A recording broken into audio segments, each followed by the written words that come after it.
She appeared in the holler like a ghost, barefoot and pale with a belly that was already showing. No one knew her name or where she came from. The people of Harper's Ridge were used to hermits and strays, but this was different. She carried a secret that weighed on the very air around her, a child that didn't belong to any of them, a child no man would ever claim. This is not a tale of simple mountain folk or forgotten history.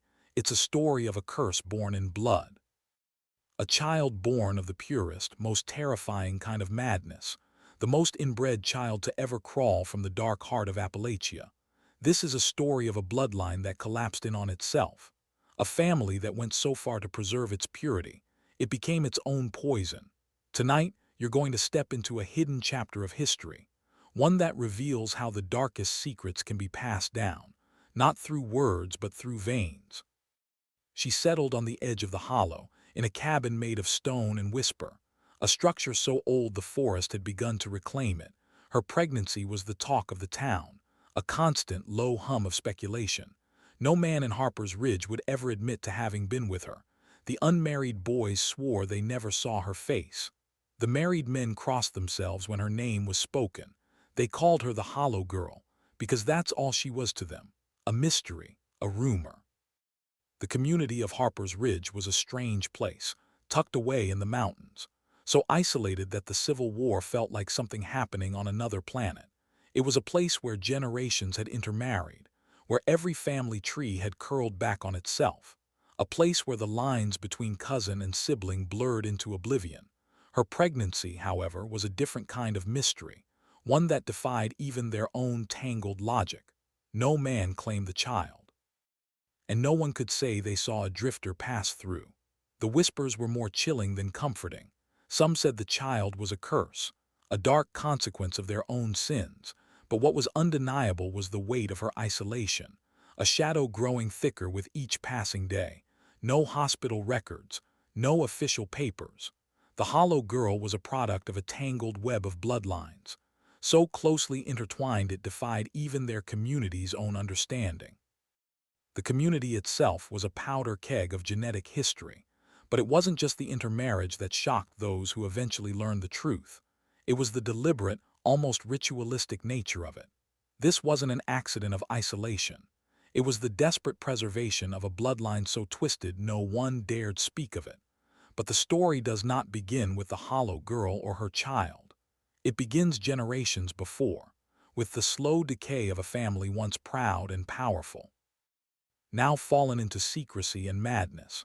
Their legacy became a prison, a claustrophobic nightmare where love was twisted into something unrecognizable. To understand the child's birth, you have to understand the haunting legacy that preceded her.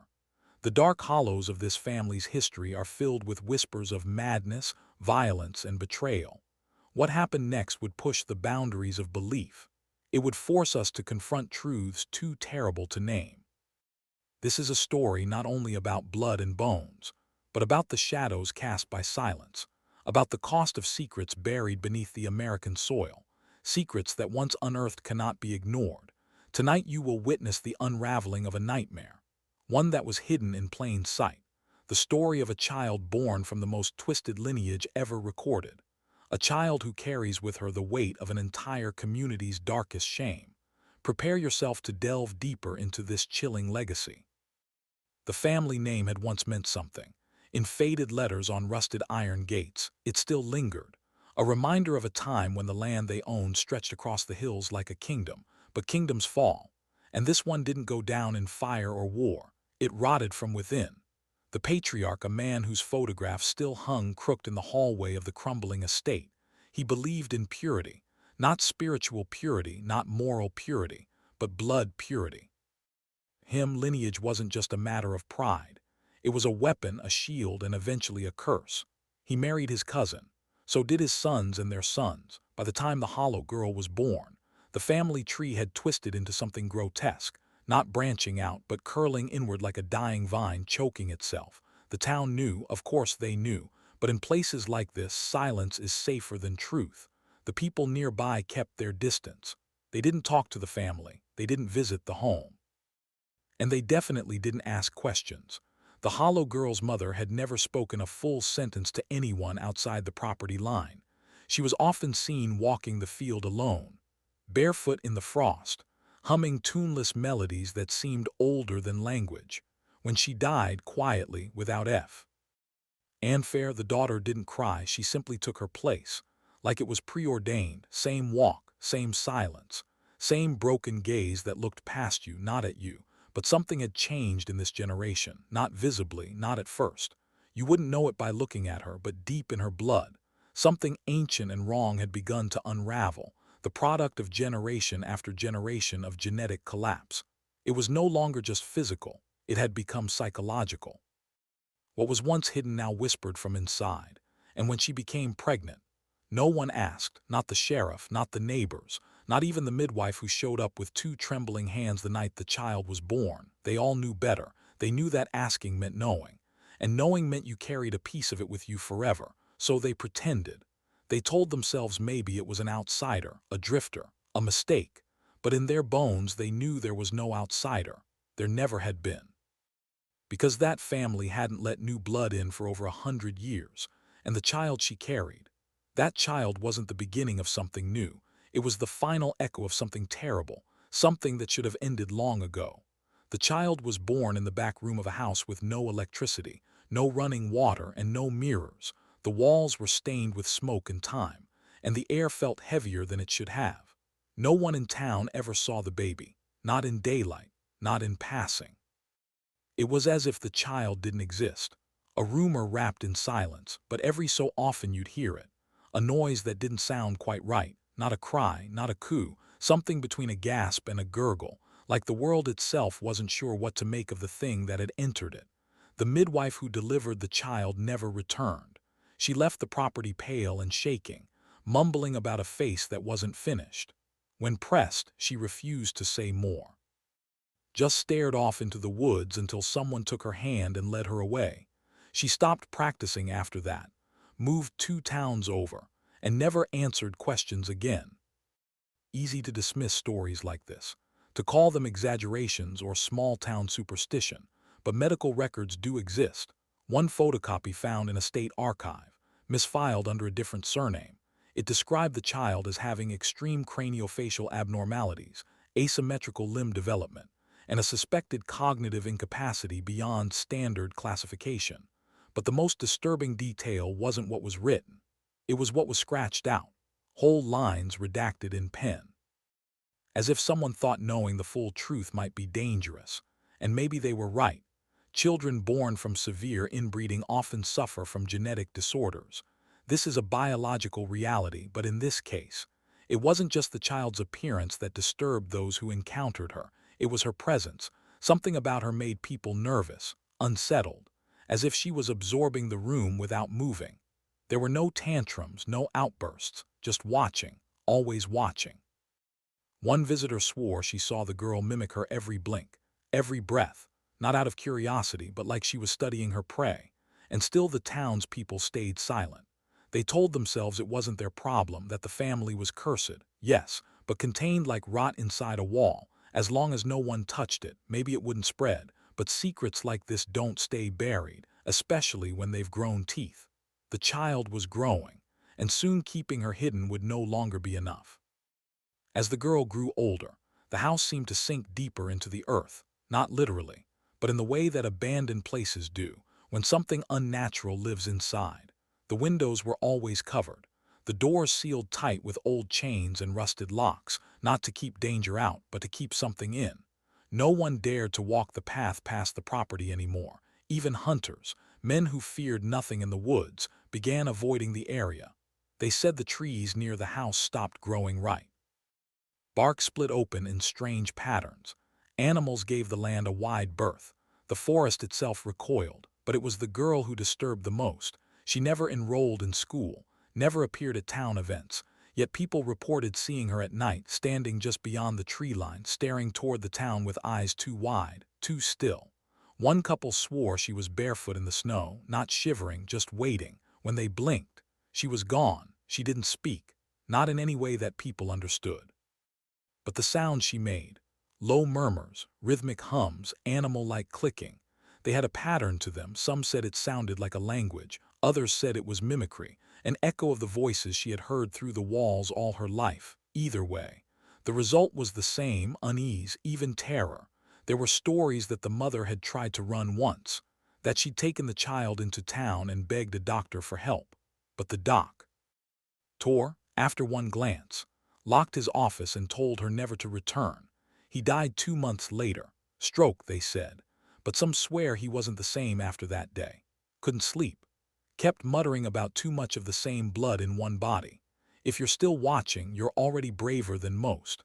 Tell us in the comments what you would have done if you were a witness to this story in Harper's Ridge, and for more tales of the dark and mysterious, subscribe to Macabre Mysteries of America. The town eventually reached a silent agreement. They wouldn't go near the house, wouldn't call authorities, wouldn't ask questions, and in return they hoped whatever lived inside would stay put. But when something is born from a century of silence, shame, and decay, it doesn't just stay hidden, it festers, it waits. And one day it learns how to open the door. It happened on a Sunday, the kind of day when the town should have felt safe. Church bells rang, children laughed, windows were open to let the breeze in. But at precisely 2:17 p.m. the bell tower stopped mid-chime. No wind, no bird's song, just a silence so sudden it made the hair on your neck stand up. That's when people say they saw her. She walked down the center of the road barefoot, her hands hanging limp at her sides, fingers twitching like they were being moved by someone else. Her head tilted slightly, like she was listening to something far away, or maybe inside herself. Her face was obscured by long black hair. But those who saw her swore she was smiling. Not with her mouth, with her eyes. She didn't knock, didn't scream. She simply stood in front of the town's only general store and stared through the glass. A boy inside dropped his candy and ran. An older woman crossed herself and whispered, "That's not a child, that's something else wearing a child's skin." The sheriff arrived minutes later. He stepped out of his car slowly, hand resting on his holster. He asked her name. She didn't answer, just tilted her head again. He said he'd take her home, even offered her a ride, but when he reached for her arm, she let out a sound that no one can quite describe. Not a scream, not a growl, something deeper, primal. It rattled the windows and dropped the sheriff to his knees when he looked up. She was gone. She had vanished, not into the woods, not behind a building, just gone. After that, something changed in town. Lights began to flicker. Livestock were found mutilated with no blood, no tracks. Children started sleepwalking, waking in the middle of fields with no memory of how they got there. One boy drew a picture at school, a girl with black eyes standing in front of a burning house. When asked who it was, he said, "My sister." He was an only child, the mother. No one saw her again. Some say she died. Others say she's still in the house, locked in a room she can't escape from, whispering prayers that have no God to hear them. Whatever the truth, it no longer mattered. The girl wasn't a secret anymore. She was part of the town now, woven into its silence, its shame. A living curse born not from evil, but from decades of intermarriage, fear, and willful blindness. And something tells me she was only getting started. The town tried to erase her, as if scrubbing history could undo blood. The sheriff's report disappeared. Local papers never mentioned the incident. The store installed new glass and painted over the cracks. Parents told their children it was just a strange dream, that there was no girl, no scream, no shadow walking down the road. But the land remembered. Old barns collapsed without warning. Wells turned sour, crops failed. The town preacher lost his voice mid-sermon and never spoke again. He later carved a single word into the church pew before vanishing entirely. Returned. No one wanted to say it out loud, but they all knew what it meant. She hadn't just come to town, she had come back. And the bloodline that spawned her, the one everyone had quietly condemned but never confronted, had bled into their soil, their minds, their children, because that's the thing about inbreeding in a closed community. It's not just physical, it's psychological. It breeds patterns, habits. Silence passed down like a family heirloom. Over time, no one remembers where the sickness started, only that it must be kept hidden. And so it grows. There were rumors now. Some said she could speak, only in backward whispers, that she'd been seen near the schoolhouse at night, drawing circles into the dirt with her fingers. A teacher swore she found one of those circles carved into her classroom floor, though she had locked the door the night before. No signs of a break-in, just that perfect circle, and a single handprint too small to belong to any child currently enrolled. People began moving away. Those who stayed avoided mirrors and doorways after dark. They said they felt watched, not from outside, but from inside their homes. Dreams turned violent, night terrors afar. Mur burned his own fields, claiming the girl had walked through them and the wheat had bowed to her. All of this, the house, the original house, the place where it all began, it remained untouched. The doors were shut, the chains still in place, but neighbors noticed something strange. The lights were always on now, and yet there was no power line connecting it to the grid. Whatever had been locked away inside that house for generations wasn't alone anymore. It had taken form. It had learned to walk, to look back, to remind the town and the world that you cannot bury a sin that deep and expect it not to grow. The final chapter of this story isn't written in books or police files. It lives in the mouths of those who speak of her only in whispers, if they speak at all. Most don't, most have left. The town today is little more than a husk, overgrown and forgotten, with broken roads that lead nowhere, and signs so rusted they no longer bear names. The house still stands, and so does she. Those who have dared return. Urban explorers, thrill seekers, the kind who mock what they don't understand, they come back different. The lucky ones never find the house. Their cameras glitch, batteries die, compasses spin. They wander in circles and leave frustrated, but the unlucky ones, they find her, there's footage. A single clip that surfaced online before being wiped. Less than a minute long, just static. Then the shape of a girl at the end of a hallway, pale, unmoving, head tilted sideways. Then the sound. That same low hum the midwife once heard. Those who watched it claimed to hear it hours afterward, echoing in their homes, inside their heads. One man clawed out his own ears. He's still institutionalized. But here's the part they never tell you. The girl isn't alone anymore. Inbreeding does something to a mind, especially across generations. It blurs boundaries, not just of blood, but of self. Her family didn't just collapse inward genetically.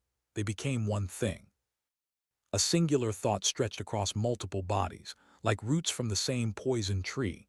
And the girl, she is the last fruit of that tree. But inside her are all of them. The mother, the mother's father, his brother, and the others before them, going back generations. That's why her eyes don't blink like a child's. That's why her silence weighs more than any scream. She carries voices that were never supposed to meet. Thoughts that never had space between them. She is the curse, the punishment, the proof.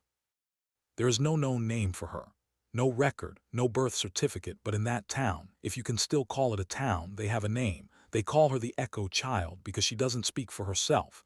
She speaks for all of them, every secret, every sin, every wrong buried beneath generations of silence and shame. And if you ever hear that low humming in the distance, don't look back, don't investigate, don't open the door, because some bloodlines were never meant to survive. And this one should never have been born at all.